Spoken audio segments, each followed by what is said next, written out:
Jueces capítulo 2, versículos 7 al 10, dice la palabra de Dios, en el nombre del Padre, Hijo y Espíritu Santo. Y el pueblo había servido a Jehová todo el tiempo de Josué y todo el tiempo de los ancianos que sobrevivieron a Josué, los cuales habían visto todas las grandes obras de Jehová que él había hecho por Israel. Pero murió Josué, hijo de Nun, siervo de Jehová, siendo de 110 años, y lo sepultaron en su heredad en Timnath-Sera, en el monte de Efraín, al norte del monte de Gaás. Y toda aquella generación también fue reunida con sus padres, y se levantó después de ellos otra generación que no conocía a Jehová, ni la obra que él había hecho por Israel. Amén. Voy a titular el tema de esta mañana: una generación en estado delicado. Vamos a hablar de eso, una generación en estado delicado. Para comenzar, ¿qué es una generación?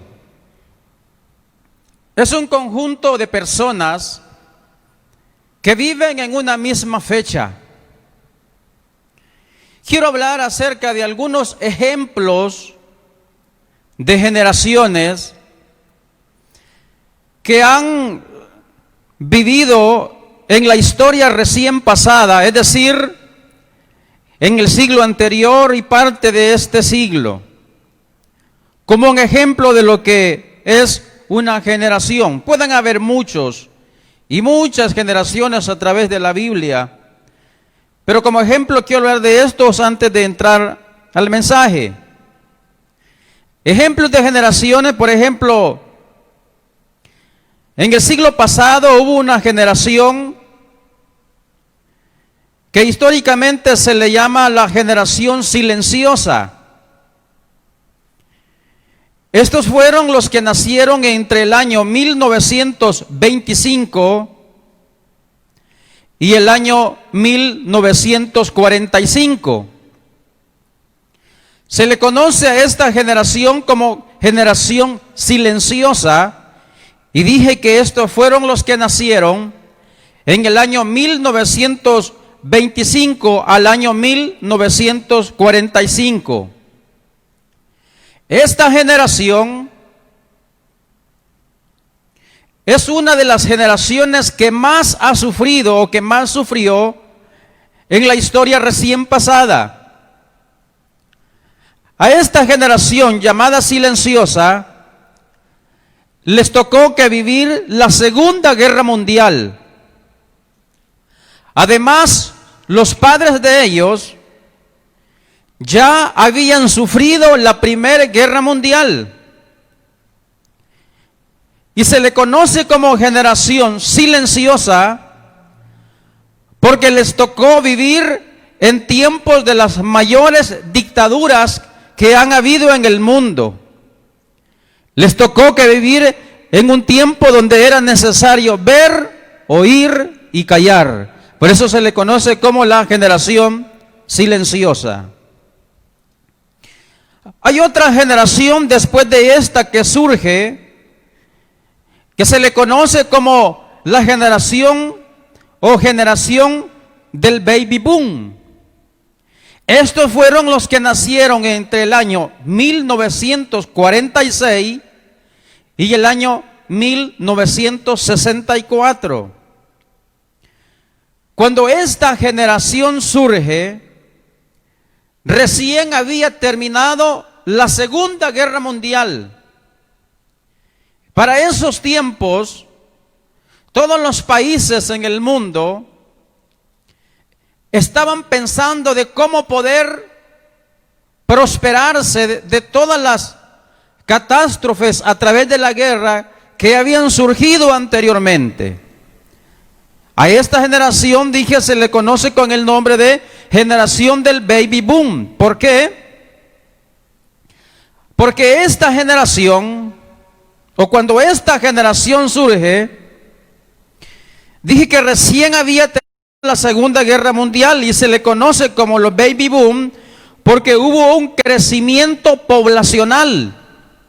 En esta generación de los baby boom, en el mundo hubo un crecimiento poblacional.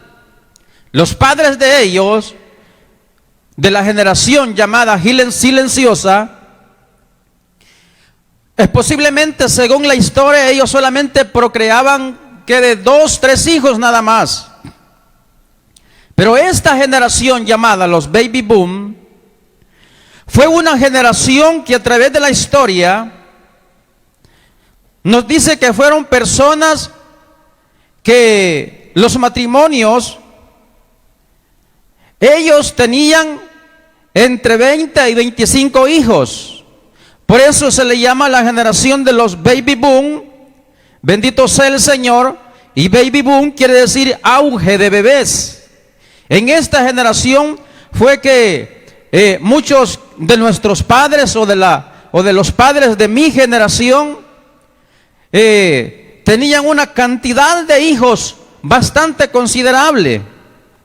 Estoy seguro que muchos de los que nos están viendo en esta mañana tuvieron la oportunidad de tener 20 o más hermanos.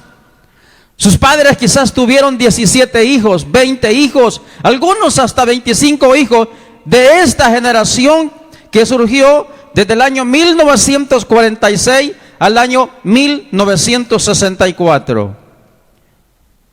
Después de esta, hubo otra generación llamada la generación X. Estos fueron los que nacieron entre el año 1965 y el año 1981. Esta generación son los hijos de los baby boom. Esta generación le tocó que vivir grandes cambios en el mundo. La generación llamada generación X, nacido, dije, del año 1965 al año 1981, a esta generación le tocó que vivir la llegada del CD, es decir, el disco compacto. Le tocó que vivir la llegada de la PC, es decir, la computadora personal de escritorio. Le tocó que vivir el fin de los cassettes.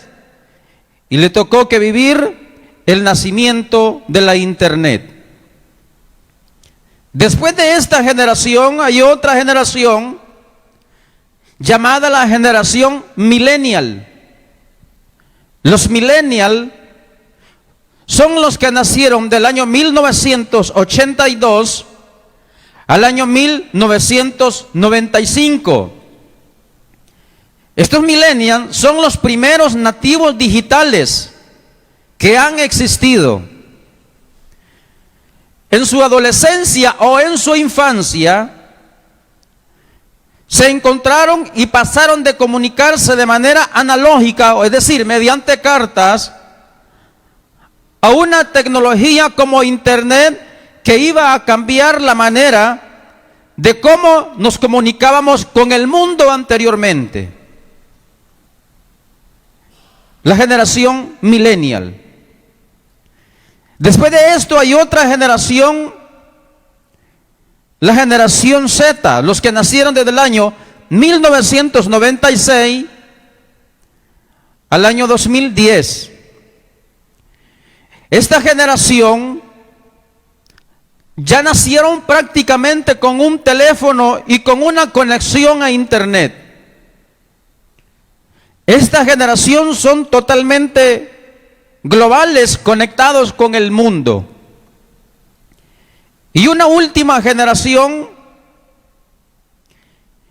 es la generación de los que nacieron del año 2011 hasta la fecha, llamada la generación Alfa.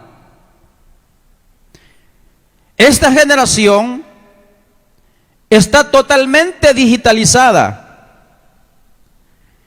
Y probablemente esta generación en un futuro se verá afectada en el área laboral, en el área del trabajo. ¿Por qué? Porque tendrán que hacer competencia con los robots. Recordemos que la tecnología ha avanzado tanto que en muchos países del mundo ya hay robots haciendo la labor que hace el ser humano, la labor que hace el hombre. Y esta generación alfa, que es la generación que ha nacido desde el año 2011 hasta la fecha, se verá afectada en este sentido. Tendrán que hacer competencia con los robots para poder tener una labor, o tendrán que inventar nuevos trabajos que aún no existen para poder trabajar, o tendrán que manejar sus propios robots. Son cosas que quizás, si el Señor para esa fecha no ha venido, nosotros ya no las vamos a ver. Es decir, una generación es un promedio de 40 a 70 años. Pero de estas de las que he hablado son generaciones cortas que han surgido en la historia recién pasada. Es como un ejemplo de las generaciones que han habido. Ahora bien, en los textos que leímos anteriormente, podemos ver el momento en el cual la generación de Josué había llegado a su final. Una generación que vio las maravillas de Dios. ¿Quién era Josué? Josué fue el sucesor de Moisés. Aquel hombre a quien Dios puso para que terminara aquella labor que Moisés había iniciado desde que sacó al pueblo de Israel de la esclavitud de Egipto. Josué no era un hombre cualquiera. Josué era un hombre lleno del poder de Dios. Y esa generación, es decir, la generación de Josué, la generación que nació en el desierto, era una generación que también conocían de Dios, conocían a Dios y su poder. Ellos fueron testigos de cómo el Señor obró tantos milagros en cada uno de ellos, en las diferentes etapas que tuvieron que vivir estando en el desierto, y aún ya cuando entraron a las tierras prometidas, pudieron conocer el poder de Dios. Sabían quién era su Dios. Josué los había instruido y los había enseñado a que conocieran a Dios. Y no solamente lo conocieron porque Josué se los decía, sino porque fueron testigos de la obra que Dios estaba haciendo en ellos. Pero llegó el momento en el cual Josué tuvo que morir. Y así también aquella generación contemporánea de Josué. Una generación que vio caer los muros de Jericó por el poder de Dios.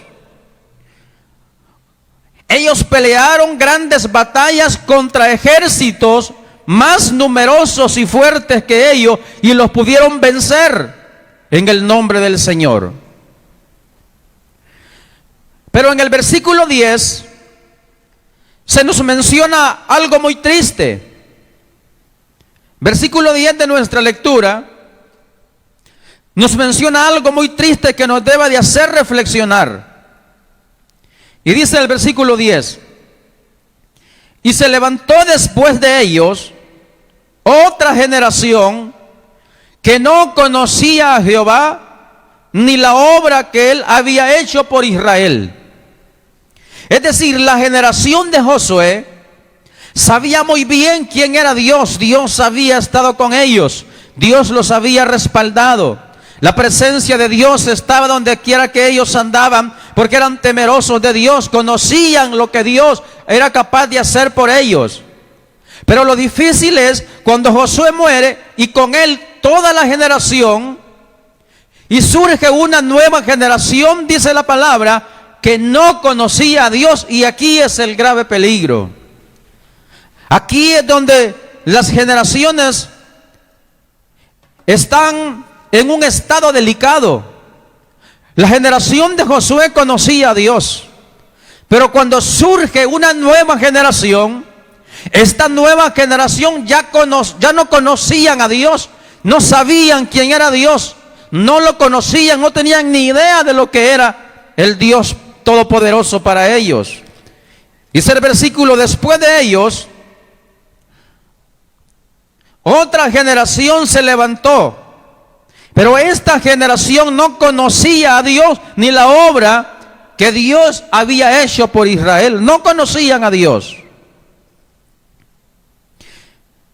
Después que murió la generación de Josué, se levantó esta generación que no conocía a Dios. Y la pregunta sería aquí: ¿había fallado esta nueva generación de israelitas?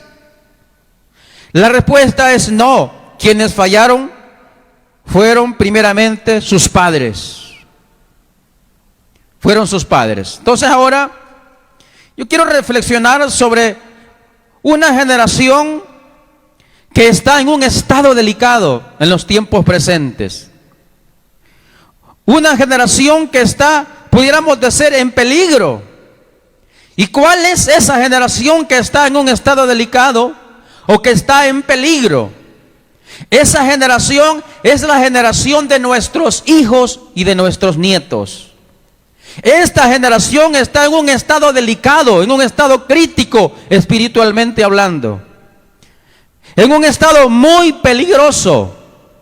La generación de nuestros hijos y de nuestros nietos está en un estado crítico, en un estado espiritualmente delicado o peligroso, si lo podemos llamar así.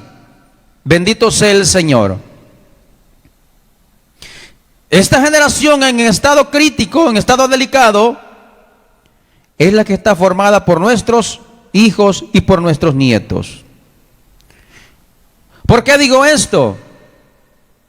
Porque en buena parte, una gran cantidad de nuestros hijos y de nuestros nietos no conocen a Dios. No conocen al Señor. Así como aquella generación que surge después de Josué, esta generación, un buen porcentaje de la generación que va después de nosotros no conoce a Dios. No sabe quién es Dios. ¿Y por qué es una generación en peligro? ¿Por qué es una generación en estado delicado? Dije, porque no conoce a Dios. La primera generación de cristianos acá en nuestro país, El Salvador, quizás podemos decir que hasta la fecha ya se fueron la mayoría o casi todos con el Señor. Una primera generación que surge acá en El Salvador de cristianos allá por los años 1920. Es posible que ya no hayan de esos ancianos de aquella primera generación de cristianos que surgió acá en nuestro país. Pero tenemos sus enseñanzas. Usted que quizás conoció a aquellos ancianitos de hace 80 o 50 o 60 años atrás, nos dieron ejemplos de cómo es un verdadero cristiano. Personas que se fajaban en la palabra del temeroso de Dios. Pero esa generación es probable que ya no haya ni uno. ¿Por qué? Porque ya terminó su ciclo aquí en la tierra. Pero después de ello surge otra generación de cristianos. Es posible que son aquellos que tengan entre 60 y 80 años en la actualidad. Por supuesto, ellos tomaron las enseñanzas de aquella primera generación. Pero podemos decir que ya no eran lo mismo como la primera generación. Eran mejores los de la primera generación. ¿En qué sentido? En temer a Dios, en servicio a Dios, en comportarse como verdaderos cristianos a Dios. Por supuesto que eran lo mismo, pero fue una generación, es decir, una segunda generación de cristianos, que a lo mejor son aquellos que en esta fecha tienen entre 60 y 80 años, pero que son fieles a Dios, pero que aprendieron a vivir como verdaderos cristianos.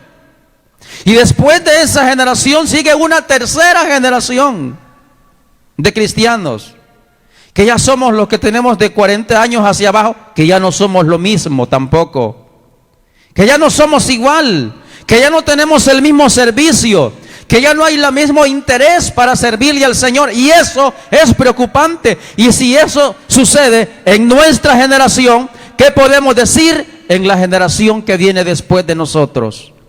Bendito sea el Señor. ¿Qué podemos decir de nuestra generación si nosotros podemos ver en nuestros propios hijos, en nuestros propios nietos, que nosotros como cristianos quisieran que fueran mejor que nosotros en lo espiritual, pero no lo son? No lo son. Y eso es preocupante, eso nos preocupa. ¿Por qué? Porque una generación en un estado delicado está bajo amenaza. Y eso nos debe de preocupar, y lo único que nosotros podemos hacer es: Señor, ten misericordia, y poner de nuestra parte. Bendito sea el nombre del Señor. ¿Por qué es una generación en peligro o un estado delicado? Pues veamos lo que nos enseña la palabra de Dios sobre cuáles son los peligros de no conocer a Dios. Una persona que no conoce a Dios no puede hacer lo bueno. Una persona que no conoce a Dios no puede hacer lo bueno, sino solamente lo malo. Jeremías capítulo 4, versículo 22. Porque mi pueblo es necio, no me conocieron, son hijos ignorantes y no son entendidos, sabios para hacer el mal, pero hacer el bien no supieron. Así dice la palabra del Señor. Es decir, que una persona que no conoce a Dios no puede hacer lo bueno. Aunque quizás nosotros podamos ver que estén haciendo lo malo, pero en su interior es un corazón malo. Aunque a simple vista veamos que hacen el bien, pero su interior es un corazón malo.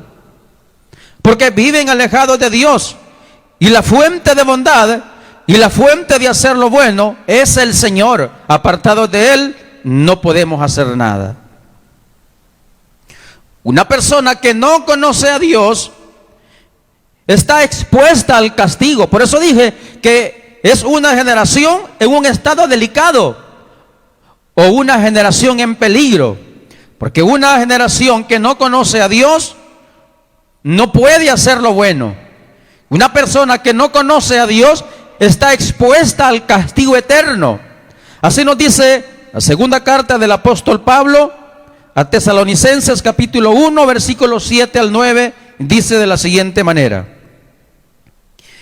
y a vosotros que sois atribulados, daros reposo con nosotros, cuando se manifieste el Señor Jesús desde el cielo con los ángeles de su poder, en llama de fuego, para dar retribución a los que no conocieron a Dios, ni obedecen al evangelio de nuestro Señor Jesucristo, los cuales, dice el apóstol Pablo, sufrirán pena de eterna perdición y estarán excluidos de la presencia del Señor y de la gloria de su poder.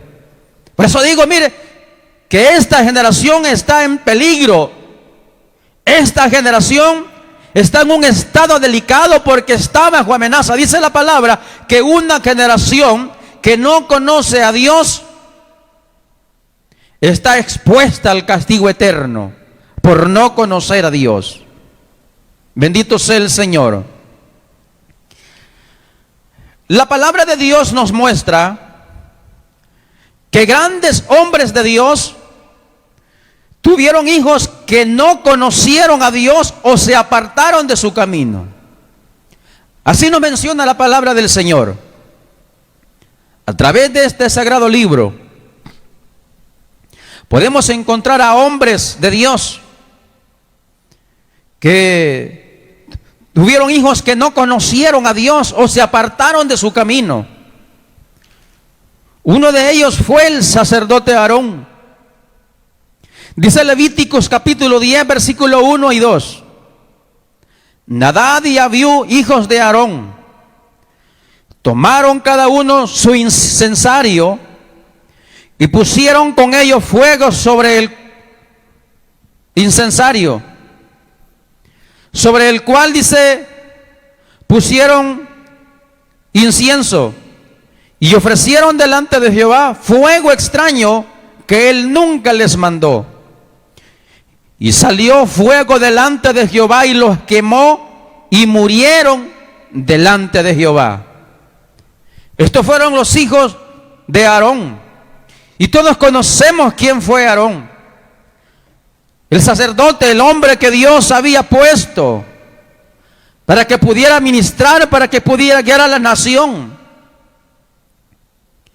Cualquiera pudo haber pensado que estos hombres, Nadab y Abiú, cualquiera pudo haber pensado que estos jóvenes, por ser hijos del sacerdote, eran hombres de Dios, pero no lo eran. Siguieron sus caprichos, siguieron sus pensamientos, siguieron las corrientes del mundo, siguieron las cosas que atraen mal y condenación a sus propias vidas. Hicieron algo que no les correspondía. Quisieron ofrecer sacrificio, quemando incienso delante de la presencia del Señor, algo que no les correspondía a ellos. Y aparte de ello, que llevaron al altar un fuego extraño.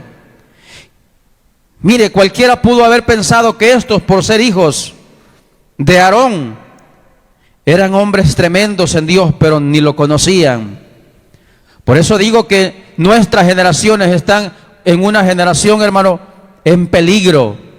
Una generación amenazada por no conocer a Dios. Esos son los peligros de no conocer a Dios. La ira de Dios sobre los que no lo conocen. Y una generación que no conoce a Dios no puede hacer el bien, pero sí está presta para hacer el mal. Pero en realidad estos hombres, Nadab y Abiú, no conocieron a Dios. Llevaron un fuego extraño para quemar incienso, el cual Dios no les había pedido. Estos fueron los hijos de Aarón. Otro ejemplo que encontramos son los hijos del sacerdote Elí. En el primer libro de Samuel, capítulo 2, versículo 12, nos dice: los hijos de Elí eran hombres impíos y no tenían conocimiento de Jehová. Por ser estos hijos del sacerdote Elí, se esperaba que ellos siguieran su camino. Pero dice la Escritura que no conocían a Dios. Que no conocían a Dios. Es algo que nos debe siempre de preocupar a cada uno de nosotros. Y al darnos cuenta que a través de la palabra encontramos a hombres de Dios que tuvieron hijos que hicieron lo malo, podemos pensar o podemos tomar dos lecciones muy importantes para nosotros. Y una de ellas es: nuestro ejemplo es importante, pero no es lo suficiente. Nuestro ejemplo es importante en la familia, pero no es suficiente para poder impactar en la vida de nuestros hijos. Bendito sea el Señor. Si esto pasó en la familia de grandes hombres de Dios, ¿cómo podemos pensar que no pasará en nuestros tiempos? Ahora bien, ¿qué necesitamos para hacer como padres? ¿Qué necesitamos como padres para hacer que nuestra próxima generación no sea una generación en estado delicado? ¿Qué podemos hacer como padres para que nuestra próxima generación no sea una generación que esté en peligro? No sea una generación que no conozca a Dios. ¿Qué nos enseña la palabra de Dios que debemos de hacer? En primer lugar, lo que debemos de hacer para que nuestra próxima generación no se vea amenazada es no olvidar que el primer lugar donde debemos predicar el evangelio es en nuestro hogar. Número uno, para que nuestra próxima generación no sea una generación que esté bajo amenaza, no debemos de olvidar que el primer lugar donde debemos predicar el evangelio es en nuestro hogar. Deuteronomio capítulo 6, versículo 4 en adelante, dice el Señor de la siguiente manera: Oye Israel, Jehová nuestro Dios, Jehová uno es. Y amarás a Jehová tu Dios de todo tu corazón y de toda tu alma y con todas tus fuerzas. Y mire cómo dice: y estas palabras que yo te mando hoy estarán sobre tu corazón, y las repartirás a tus hijos, y hablarás de ellas estando en tu casa y andando por el camino, y al acostarte y cuando te levantes. Es decir, que nuestro ejemplo no es suficiente para impactar el evangelio en nuestra familia. Dice aquí la palabra de Dios que es menester que el primer lugar donde debemos predicar el evangelio es en nuestro hogar. Y dice el versículo aquí, el Señor hablando, que hay que nosotros tenemos que tener la palabra de Dios en todo tiempo. Tenemos que cimentar la palabra de Dios en el corazón de nuestras futuras generaciones. Al salir de la casa, ahí tiene que estar la palabra. Al entrar a la casa tiene que estar la palabra. Al acostarse tiene que estar la palabra. A la hora que sea tiene que estar la palabra de Dios ahí. Nuestro ejemplo no basta, sino hay que presentar también en nuestra propia casa el evangelio de nuestro Señor Jesucristo. Bendito sea el Señor. Nosotros como padres debemos predicar y confirmar la fe de nuestros hijos. Nosotros no podemos confiarnos que nuestros hijos son salvos si nunca los hemos confrontado con la palabra de Dios. No podemos confiarnos de nuestros hijos creyendo que son salvos si nunca los hemos confrontado con la palabra de Dios. Dice los versículos que leímos anteriormente que tiene que estar ahí el martillo, que tiene que estar la palabra de Dios. Y aunque quizás nuestros hijos ya los tengamos hastiados de tanto predicarles y enseñarles, instruirles, pero hasta el día en que Dios nos tenga, tenemos que estorbarles con la palabra de Dios. Bendito sea el Señor. No debemos caer en el error de pensar que porque nuestros hijos se congregan, que porque han cursado una escuela bíblica o porque estudian en un instituto cristiano, no podemos confiarnos de que por eso ellos ya son salvos. No, en ninguna manera. Tenemos que confirmar la fe de nuestros hijos a través de la palabra del Señor. También no debemos cometer el error de predicar el evangelio y ganar almas por otros lados y no hacerlo en nuestra propia casa. Bendito sea el Señor. Tenemos que hacerlo también en nuestra propia casa.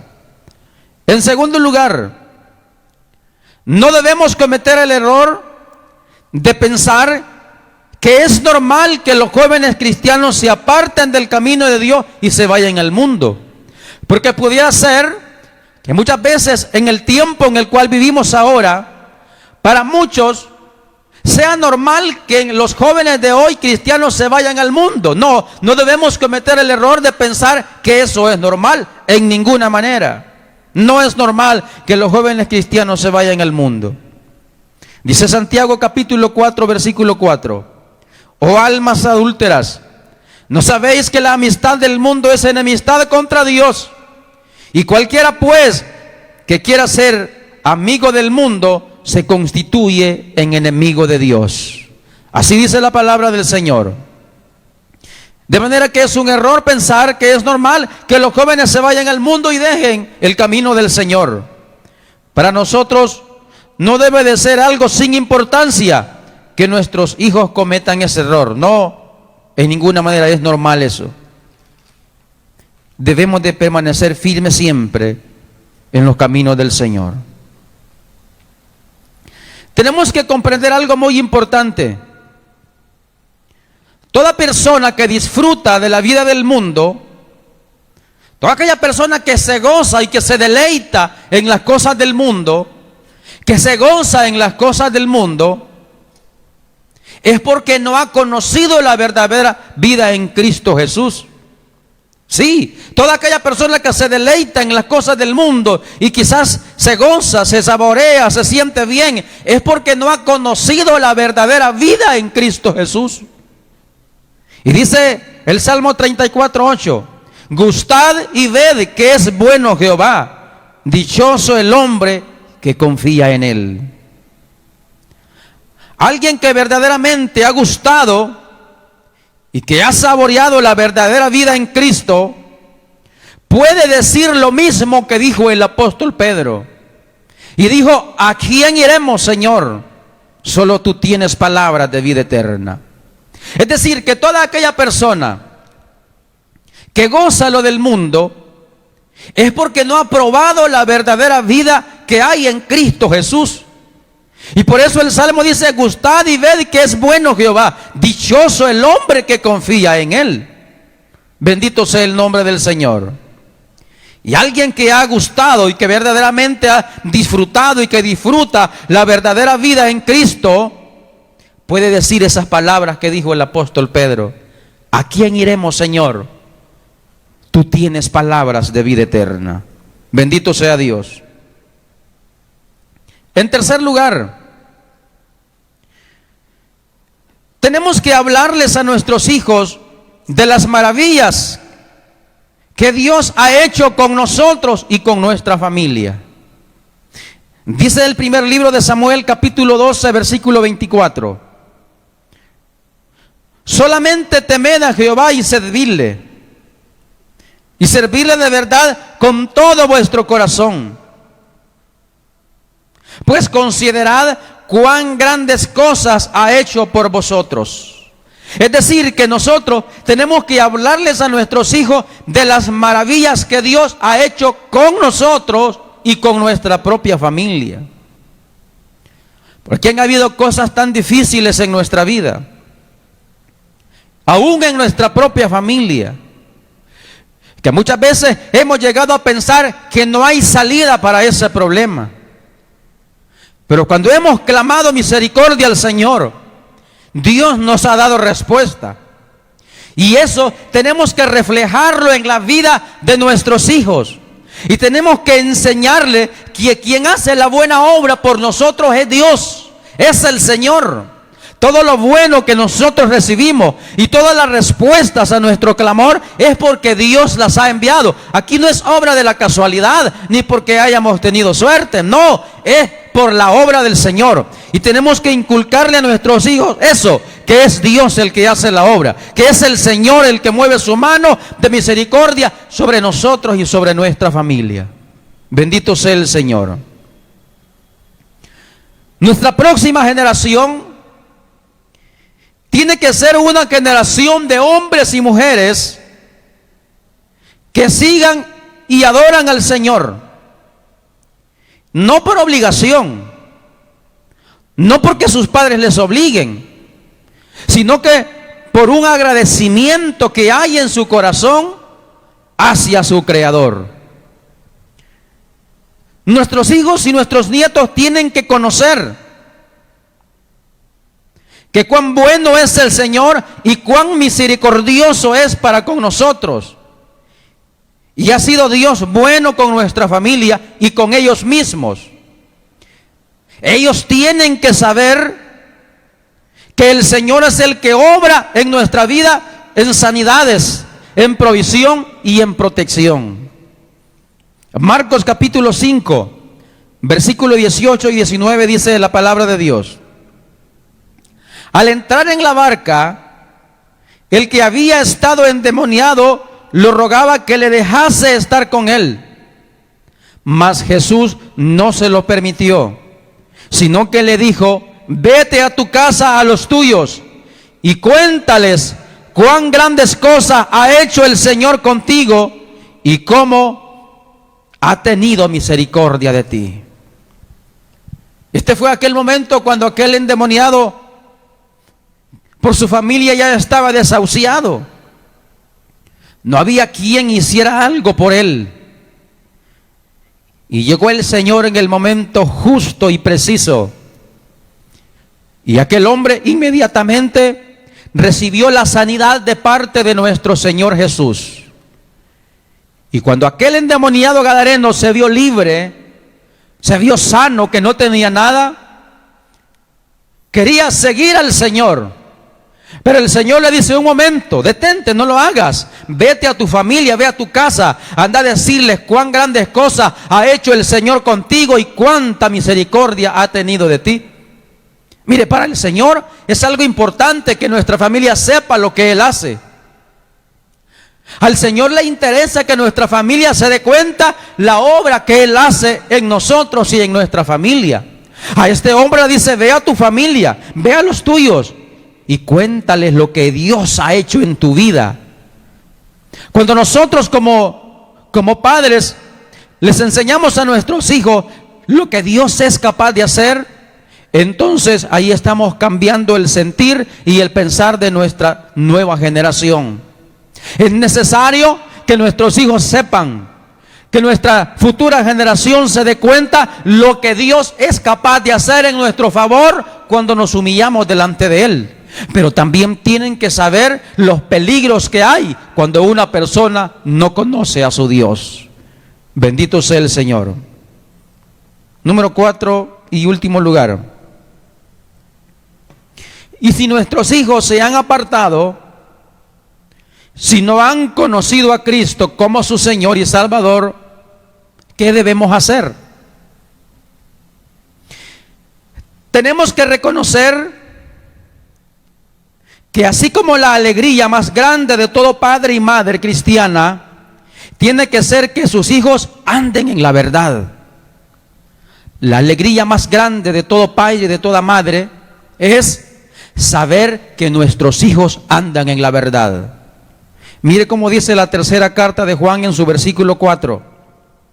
No tengo yo mayor gozo que este, el oír que mis hijos andan en la verdad. Mire cómo dice este versículo. No tengo yo mayor gozo que este, el oír que mis hijos andan en la verdad. No hay un gozo más grande para un padre y para una madre darse cuenta que sus hijos andan en la verdad. Cuando un padre y una madre saben y se dan cuenta que sus hijos no andan en la verdad, estos padres y estas madres sufren. Debes darte cuenta, hijo, que estás escuchando esta mañana esta palabra. Debes darte cuenta que si tu padre y tu madre son cristianos y tú no lo eres, tú estás causando un sufrimiento en ellos.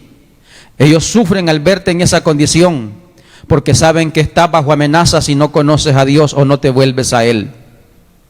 Bendito sea el Señor. Y dice este versículo: no tengo yo mayor gozo que este, el oír que mis hijos andan en la verdad.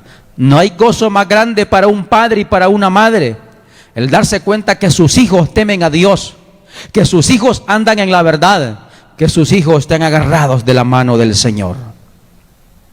Igualmente, el dolor más grande para nosotros como padres cristianos debería ser que nuestros hijos andan lejos del camino de nuestro Dios, que nuestros hijos no quieren saber nada del Señor. Ese es un dolor grande para un padre y para una madre, el saber que sus hijos no andan en la verdad de Dios. Tenemos que reclamar las promesas del Señor. Estas son de algunas cosas que debemos de hacer como padres. Tenemos que reclamar las promesas del Señor para nosotros y para nuestra familia. Dice Hechos capítulo 16 versículo 31. Ellos dijeron: cree en el Señor Jesucristo y serás salvo tú y tu casa. Es una promesa de la palabra del Señor. Cree en el Señor Jesucristo y serás salvo tú y tu casa. Tenemos que predicarles y no debemos cansarnos nunca de hablarles del Señor. La segunda carta del apóstol Pablo a Timoteo, capítulo 4, versículo 1 y 2, dice así: te encarezco delante de Dios y del Señor Jesucristo, que juzgará a los vivos y a los muertos en su manifestación y en su reino.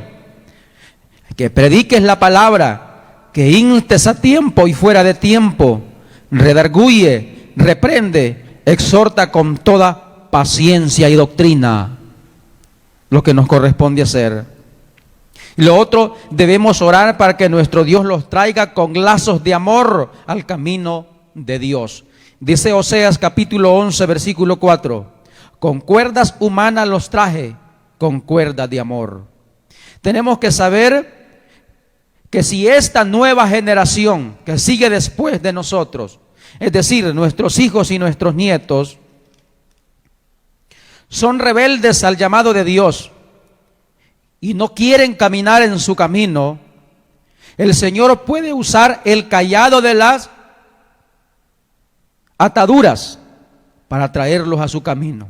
Mira cómo dice Zacarías 11:7: apacenté pues las ovejas de la matanza, esto es, a los pobres del rebaño, y tomé para mí 2 cayados, el uno puse por nombre gracia y al otro ataduras, y apacenté las ovejas. Dice el Señor en su palabra: con cuerdas humanas los traje, con cuerdas de amor. El pastor utilizaba en aquellos tiempos la vara y el cayado. Utilizaba la vara para dar pequeños golpecitos a las ovejas cuando se querían descarriar del camino. Y el cayado era un pedazo de madera más grueso, curvo de la punta, con el cual alaba a aquella oveja cuando se iba al barranco.